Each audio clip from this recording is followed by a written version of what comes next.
All right, hi, this is Henk, and welcome to another edition of the Skull Sessions. And today, my guest is, I'm going to fuck this up. So, Jeff Vande Zande? Jeff Vande Zande, yes. Okay. Close at least, sorry. All right, man, so let's talk about what you got going on. Do you want to? What do you want to know? Do you want to know some background, or just jump in, or whatever you want, whatever angle you want? Why don't you jump in? Tell us what you got going on right now, and then we'll build up to how you got there. Okay. Well, currently I am in, I guess you would call it, production of the release of a sequel to my first Gothic horror novel. And the sequel that I'm still in the process of doing some editing, I'd say I'm almost just down to proofreading, is called Blood of the Witness Tree. Okay. And I'm pretty excited about it because I've had a few initial readers who did like the first book, but are saying like they feel the sequel is even stronger. And that's good to hear for me, as I'm somewhat new to the genre of horror. Do they get your writing style is more evolved, or do they think that it just you're getting more of the plot, like expressing more, like they read the first one and like this filling in the gaps? I think the first one, and it was something I worried about because I came to horror as a literary writer. My first 5 novels would have been kind of straight up literary, about your everyday person dealing with everyday aspects of the human condition. No occult, no paranormal, anything like that. And so transitioning, I had this idea for this book, the first one, The Dance of Rotten Sticks. I had that I got the idea in the summer of 2020, which kind of makes sense, right? COVID's going on. The world's feeling a little bit more horrific. So it probably makes sense for my brain to go to okay, let's see if I can, weave my way through a horrific situation. And I spent... Just as a side note real quick, my third book was called The End of the World. And the minute COVID hit, sales shot up. So everyone's like, oh, it's the end of the world. Yeah. Yeah. Well, that's what I mean. I think we're far enough removed from it. And I think there's enough jacked up stuff still happening in the world that in some ways we've put COVID behind us. But if you remember those times as they were happening, God, it did feel like the end of the world. It felt, it was unlike anything. I don't know if more jacked up stuff is happening now or if there's just more social media to report it, because there's lots of fucked up stuff that happened, back in the days. We just, it wasn't on YouTube.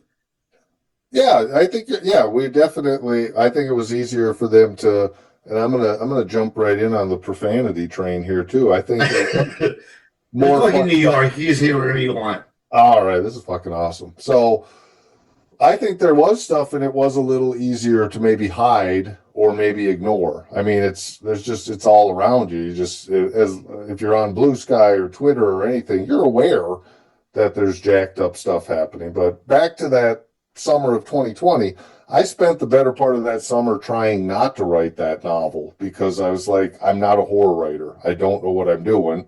But I was meeting one thing that we could do in the summer of 2020. I was meeting my fly fishing buddy up in the Pigeon River Forest in Michigan, and we were going fly fishing once a month for 3 days. And I was telling him about the idea I had for this book, and he'd be like, well, are you working on it? And I was like, no, I'm really trying to, I don't think I should write it. I'm not a horror writer. Well, by the end of that summer, I had fleshed out a lot of it, and I'm telling him about it, and he finally said, I owe it to him. He said, I don't want to talk with you about this book anymore. I want you to write it. And so I started it in the fall of 2020. And that was one of the things I worried about. Is the book too literary for the horror crowd and too horror for the literary crowd? Did I write this kind of turd that no one's going to want to read?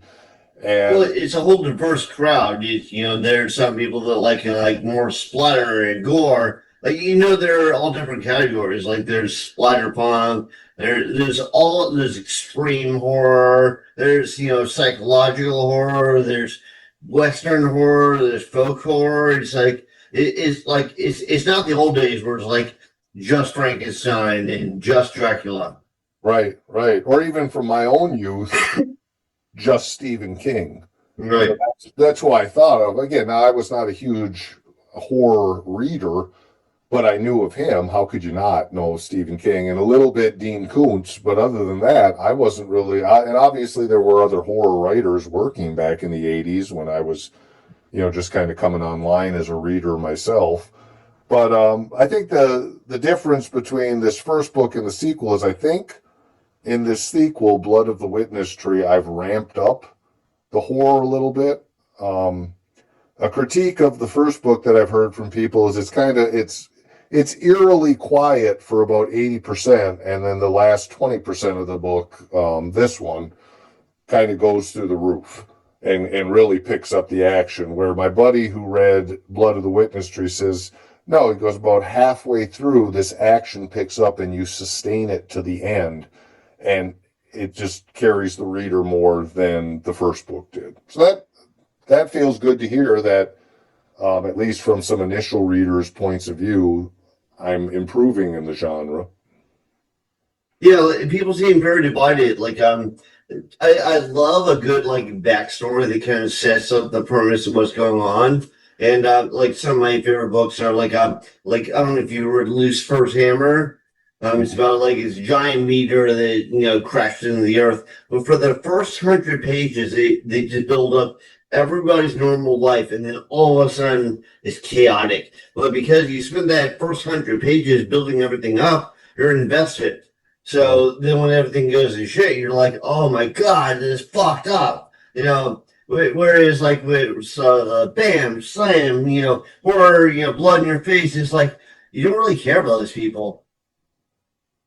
I think, yeah, if you don't, yeah, I even had a couple of friends read the first book who said about the first book, like, you have a really good family drama here. Why don't you take out all the horror crap and just focus on? And I was like, in my eyes, like, that's not the book. Like, the horror crap is not crap. It's essential. It's part of the book. But I, at the very least, took that as a compliment of like, okay, well, at least I've created characters that people care about. And I, like you say, you ramp up the horror. If you actually care about the people that the horrific things are happening to, then it becomes more horrific because you give a shit. Yeah. It could even be like less graphic, but because you know those people, you feel it deeper. Right. I think of the movie, it's old now, and I'm a little embarrassed sometimes to come on podcasts and whatnot because people will ask me, like, what do you watch? What do you read? And I still have not fully embraced horror as a consumer. As silly as it sounds, it scares me. I don't do well with horror. I kind of like writing it. I don't like reading it or watching it. The titillation that some people get from it, it just makes me anxious. So, but that might be a good move because it's not like you're gonna fall into the tropes. Like if you're not like this is my thing, so I've got to have that jump scare. I've got to have all the cliches that horror movies have. Right. Yeah.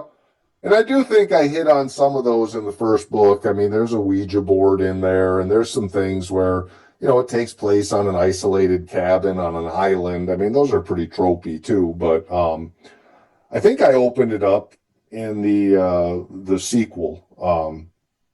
But well, it's only really tropey if it's like you do it in a bad way. Like I don't care. You could do like the millions like vampire story. If it's done well, I don't care. It's a vampire story. Right. Yeah, I agree. But I was thinking of the movie Poltergeist, like the very first one, and which is the best one. But go ahead. And by the time stuff started happening, I liked the family. And that's important, because really he just wants to move his family into a nice suburb and provide what everybody has. He didn't know they built it on an Indian burial ground. So, yeah, and they take some time to get you to like the kids. You like the parents care about their kids. You like the little girl. So by the time stuff starts happening, I think your heart rate goes up all the higher because you care about them. Right. It's true. Plus, it's also the first time that you see that. Like when the second one comes along, you already know the story. So they're like in their attempt to like rev up the tension, they like throw in all this stuff that's just so extreme it's hard to believe. I one of the things I like that Poltergeist does, the first movie, is at first the horror is playful.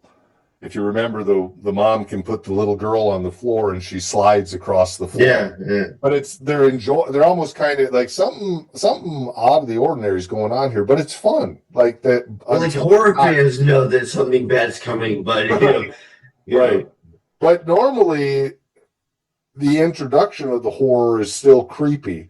And I like how in that movie the introduction of the horror is initially playful and is this a fun aspect of the house that we have this gravitational pull across the right.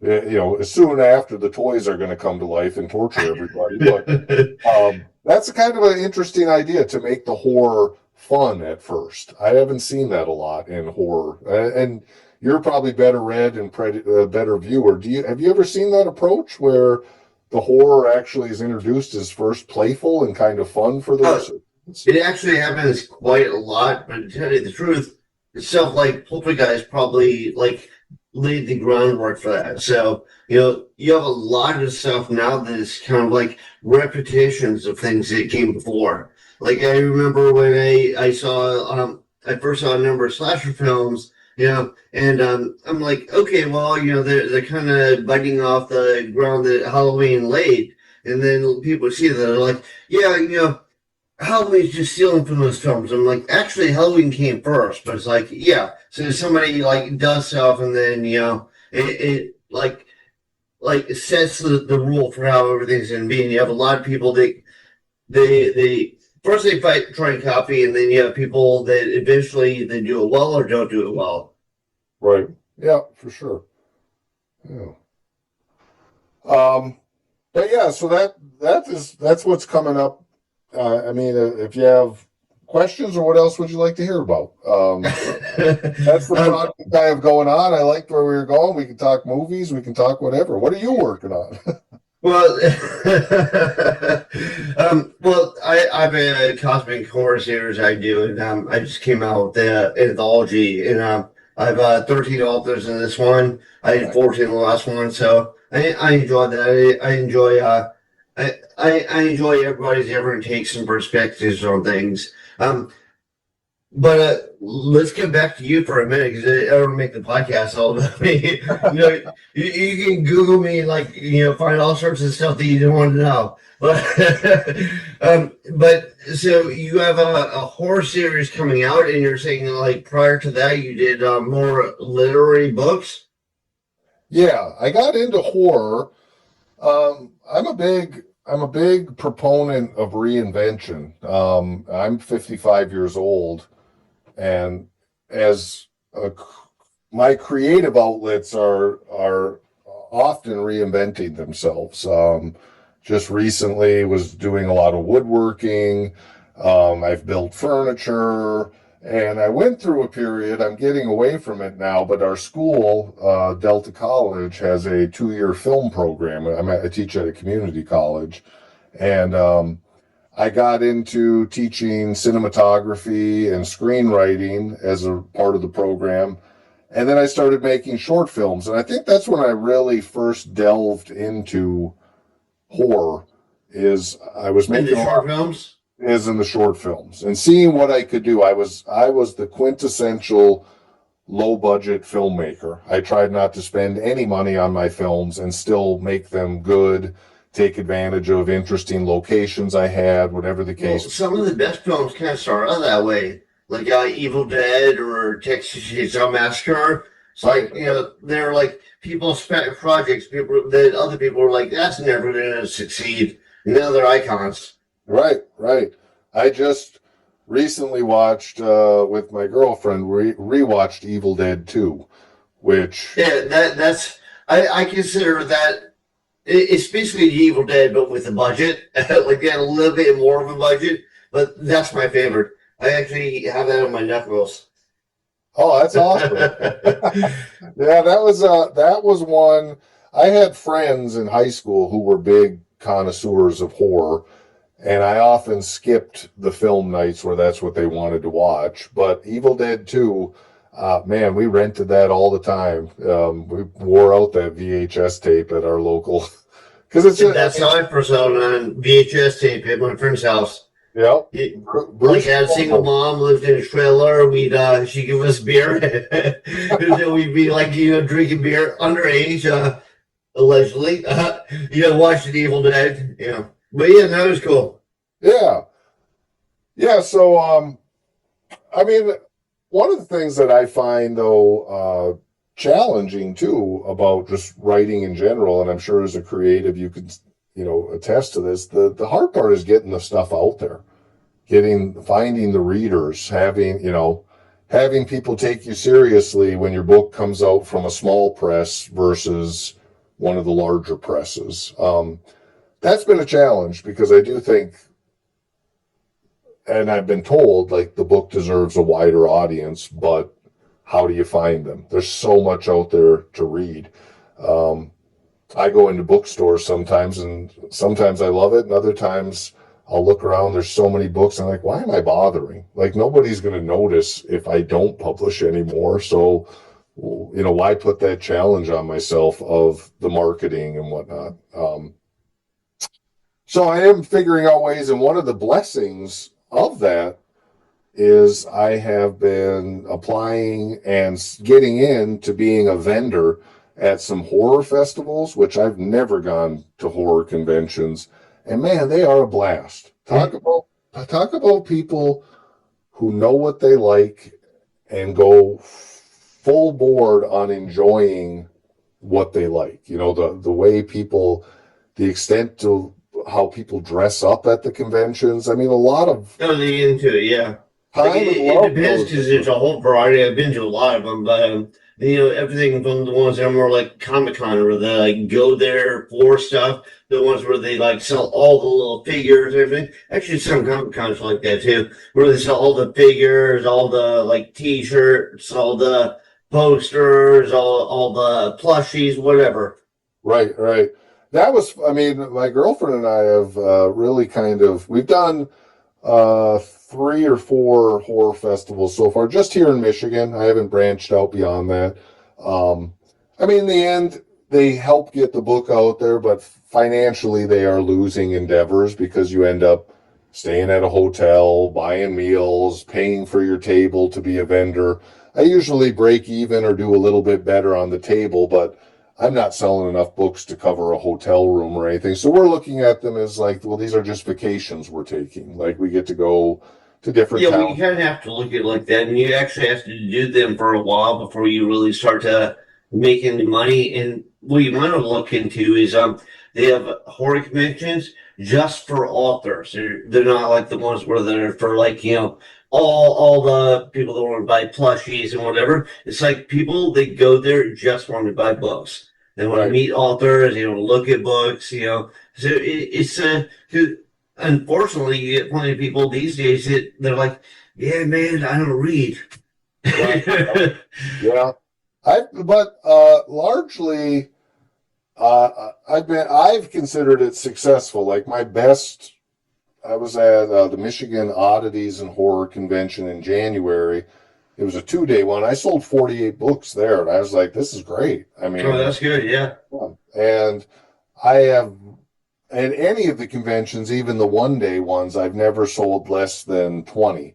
And that, you know, what I'm making on the books, it's enough to cover the table and maybe a little bit more. And more importantly, just getting it into readers' It'd be a hands. fun. Yeah. Yeah. But you definitely run into people who say they don't read, but you also run into the almost rabid readers who will just come right up to your table and be like, I'll take it. And I'll be like, I didn't even tell you No, I've anything. had those Oh, too. Well, they'll come and they'll just buy one of every single book. right. Yeah. Those are, I need more of those people in my life. But yeah, I've really enjoyed the horror conventions in a way that I wasn't sure what to expect. But I mean, the way they look doesn't compare to the quality of their hearts. They look really scary, but those people just want to have a good time, and their good time is scariness. It's fun.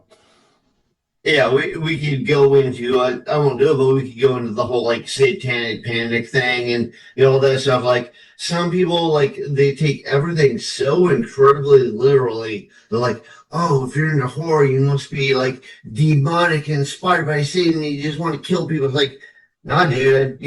I enjoy this stuff. But like the people actually that are like into killing people actually probably don't watch horror.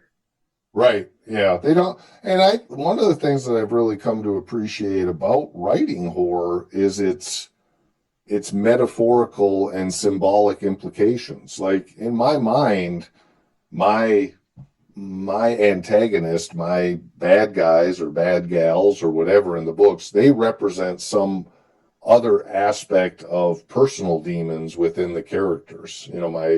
My main. Well, I think a lot of people just like a good story too. It's like, like if I read like a Stephen King like Carrie, I'm not like, oh, I'm pretending I'm a teenage girl who's mistreating. I'm like, no, this is a great story. It's like, it's not like what people watch on like Tom Cruise movies. They're like, oh man, I'm that guy. It's like, no, they just enjoy the story. Right.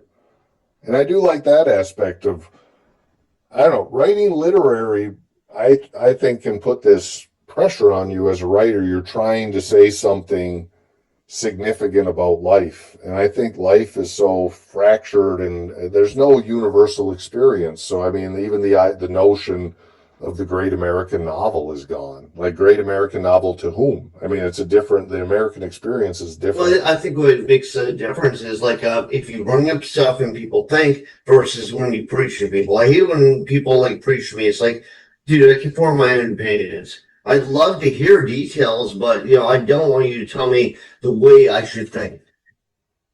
Yeah, I think when you try to get into issues in a book, it becomes, you run that risk of preaching your philosophy versus just letting the story exist and people can pull from it what they want. Yeah, no, I agree 100%. It's like Catcher in the Rye.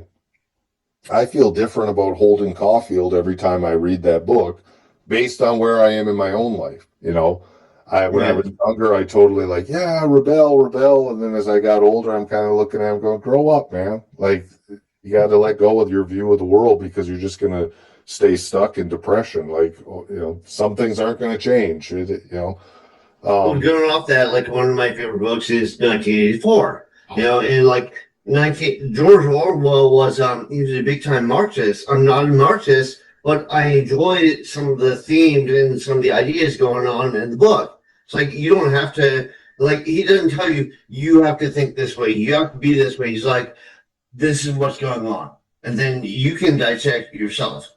Right. Yeah.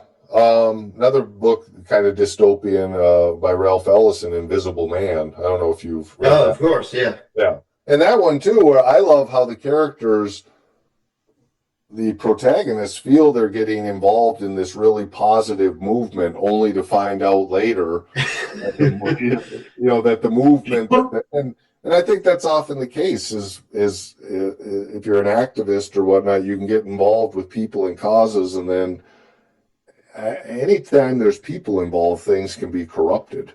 And something. Well, I think people go too off the rails when they start to like rationalize stuff, and like they rationalize to the point where they're like, "How did you get to that point?" And it's like, well, it wasn't immediate. It was like little tiny baby steps.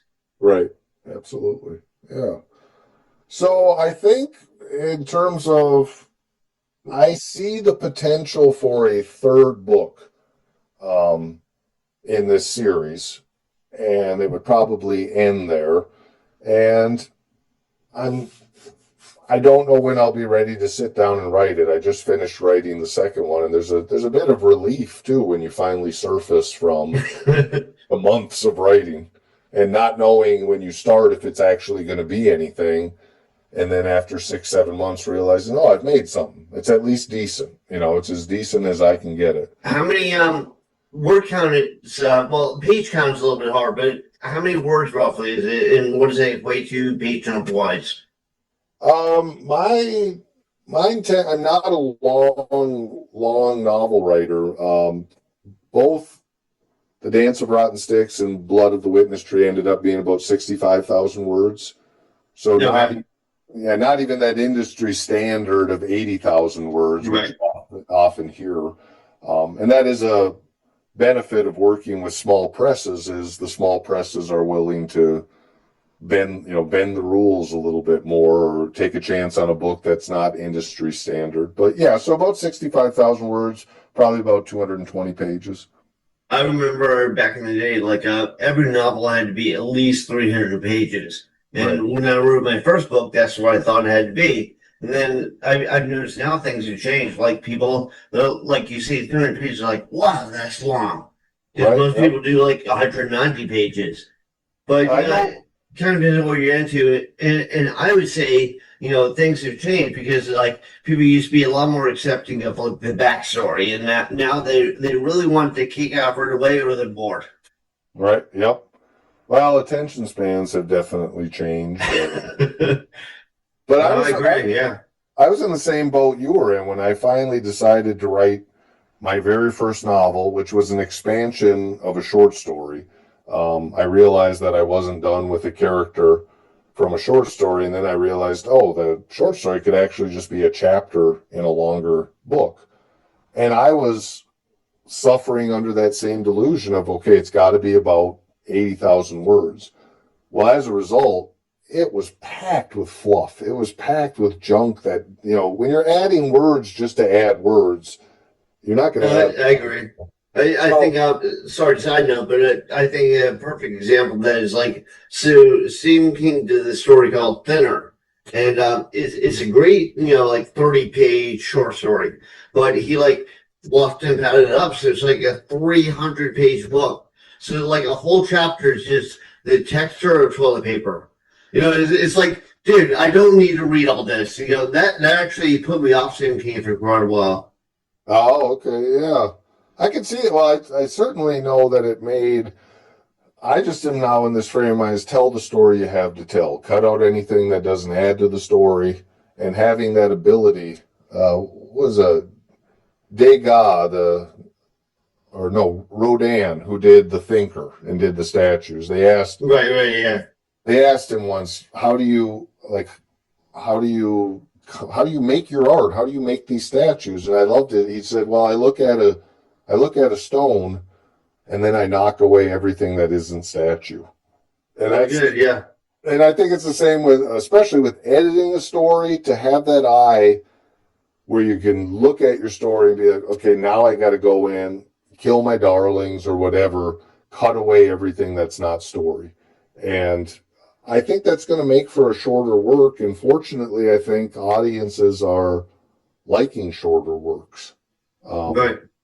Well, I, I think I did early Stephen King seminar, and I wish he still did this because he has some great advice that he doesn't follow apparently now. But it is like everything unnecessary cut. Like even if you look at word structure, like do you really need that adverb? So you just cut it. right. And like you just like read over it and go, yeah, I do need that one descriptive page, like because I basically described it earlier, so you just cut it. And I was like, so you make it like nice, tight tourist sentences, and then he doesn't do that anymore. Like, but he's been through a lot. Like, he had his coke phase. He got hit by a car. So yeah, there's a lot going on. I think I think the best advice I could give to writers is trust your readers. Because if someone's reading your book, they are a reader. It's very rare to like, oh, somebody's reading my book who hasn't read a book in 15 years. I mean, it happens, but typically your reader is an avid reader and they know what to bring to the reading. Like I think of a pair of sentences like he squeezed his hand in a fist until a knuckle cracked, and then period. He was starting to get angry. Like to have the knowledge to realize the second line is completely unnecessary. Right. the reader will understand that the squeezing of the fist and hearing a knuckle actually crack because you're squeezing it that hard. The anger is there. Don't forecast the emotion. You don't have to tell them the emotion when the emotion is really obvious in the action, if that makes sense. Yeah, I think a lot of early writers, they suffer that trait. It's like they tend to over describe, and Right. like I know I did when I first started writing. It's like, you don't need all that. You basically just said the exact same thing. Right. Like he fell down. You don't need that. You say he fell. Well, that means he's falling down. Right. The unnecessary, yeah, absolutely. The unnecessary words. One of the things that I think has actually helped my fiction was learning screenwriting, because that's probably the primary thing that I add to our film program. I've taught cinematography. I've been a filmmaker, but I'm not. I came to filmmaking late, so I always feel a little bit of imposter syndrome versus writing, which I've been, writing since I was like Well, 12. I think all authors and all writers and all all artists, all everything feel imposter syndrome. Absolutely. I've been doing book covers for like 25 years. I still sometimes you go, man, am I gonna pull that off? Right. Absolutely. That's a tough thing to deal with too, is that feeling of imposter syndrome. But from the screenwriting, because scene description in a screenplay is very stripped down. You're providing just enough texture that a set designer could read it and go like, I can recreate that room. And you don't have long sentences of description in a screenplay. It actually almost feels more like technical writing than it does fiction writing. But it taught me that, oh, really, my reader is a set designer. They design they're doing some of the work too. Yeah, in their mind they designed Right. it. So if And I actually, read, one thing I learned, sorry to get you off, one thing I learned is if you over describe stuff, they have a picture in their head, so you might actually be screwing up their picture. right, So, make like soft references to everything, but don't fully blink out every single detail because maybe that's not the way they're picturing it and it throws them off their game. right, you're taking away one of the essential pleasures of reading, which is to fill in some of the gaps. Words. A book is a screenplay to a movie that will be played in the reader's mind. I mean, it's not. A book is nothing without a reader. The words don't do anything without somebody to take them in. And then every reader brings a different movie theater and a different version of the story in their head. That's a good way to put it in movie theater. But I think we have to recognize that. And I don't think writers always do. I think they feel they have to do all the work. And as you've described, the people who over describe, they whatever it is, I can't extend the movie analogy anymore, but not allowing the reader to bring something to the page too. Yeah, no, that's true. There was a really interesting story. Robert Frost, the poet, was visiting the University of Michigan back in the day, and this young man ran up to him and said, Mr. Frost," as he was walking across the campus, "I just need to ask you a question." And he stopped and was generous with his time. So, what's your question, young man? And he's like, "Well, in this poem, I don't remember what poem, but he's like, in this poem, I want to know, like, what did you mean? What did you mean by the poem? What?" And he said, "Well, what do you think I meant?" And the young man had his ideas. And he's like, "Well, I thought this was symbolic of this, and I thought you meant this, and I thought you were saying this." And Frost looked at him and said, "That's good too." Yeah, yeah, And he walked away. He's 100%. like, "I'm not going to ruin what you brought to the poem. I'm not going to ruin it by telling you what I meant. What you brought to it through your reading actually breathes more life into it. I don't want to kill that by saying, no, I didn't mean that. I meant this." I think that's kind of the magic of fiction. It's like you help people create their own world. Right. Absolutely. I think that is the joy of reading. Is I don't know that readers see it, but the readers are the creators too. Yeah, but as a writer, you need to set that up. Even if they don't recognize what you're doing, they'll appreciate it. Yeah, and I had that was a critique of the first book. Is I probably a more advanced reader had written on either Storygraph or Goodreads. They had compliments about the book, but then they said, well, one caveat was I thought he foreshadowed a few things that the reader would have figured out on their own. He was a little too heavy on the foreshadowing. And I think that's speaking to this situation that we're talking about, that we're taking away some of the reader's power when we do too much of the work for them. Right. No, definitely, yeah. How you teach that, I don't know. Like I can see it. And some people learn really fast and some don't. Yeah. Right. And like I don't think it's a matter necessarily of like, what college you go through. Like I went to community college for art. Like there's nothing wrong with it's not like one college is better than the other. The teachers are better. So, a good teacher can be anywhere. But that's another issue entirely. All right, so tell me how people can get a hold of you, see your work. Do you have a website? I don't do much on the website. I am on Blue Sky by my name, Jeff Vande Zande. Yeah, I like Blue Sky, the social media. I've gotten away from Facebook and Twitter and whatnot. I just You mean X? yes.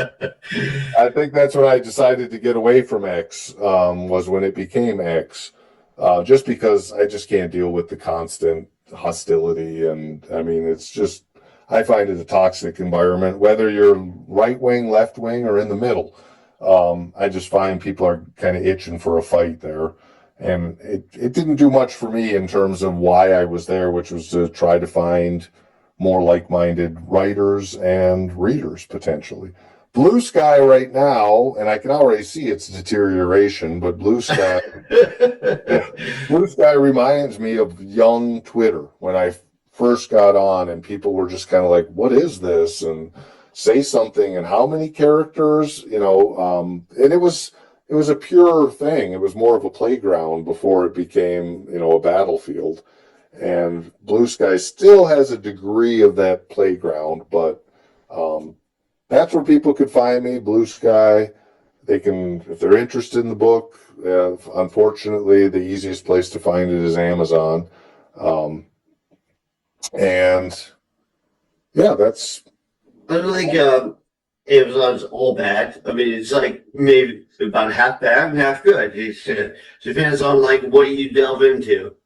Right. I know, like I know my girlfriend hates, Jeff Bezos. And I'm like, yeah, well, some good stuff, some bad stuff, Yeah, I don't know. I think you hear a lot about on Blue Sky, even people saying like, I won't buy anything from Amazon, and I've tried to make the argument where it's like, well, in some cases, that decision is hurting authors because that's where their books are available, and should they be punished? Well, I'll also say, like, I'm on some other things, like Draft Digital. It's like, actually, the author return is much higher on Amazon than it is on Draft Digital. It's like, I'd rather support, like, the more indie sources, although I don't know if Draft Digital is indie, but I'm just saying, I'd rather support the more indie sources, but it's like, dude, I also want to make a little bit of money. I'm not all about money, but, I do have bills. Well, it certainly doesn't hurt to, I don't think anybody has been handed $1,000 and said, oh, that sucked. I mean, money's nice. It's the world we live in. And I think a lot of people's self-righteous, proclamations as to where people should be buying and who people should be supporting, it almost always leaves out the author as a factor. They'll say, like, I buy from this because it supports indie bookstores. And then I'll mention that to my publisher and he'll be like, I don't see any profit when somebody buys a book from that. Yeah, the indie bookstore makes a little bit more, but I actually make less. But it's true, yeah. Yeah. So it's tough. I want to support indie bookstores too, but first I want to support authors. What's the best way? They did the work.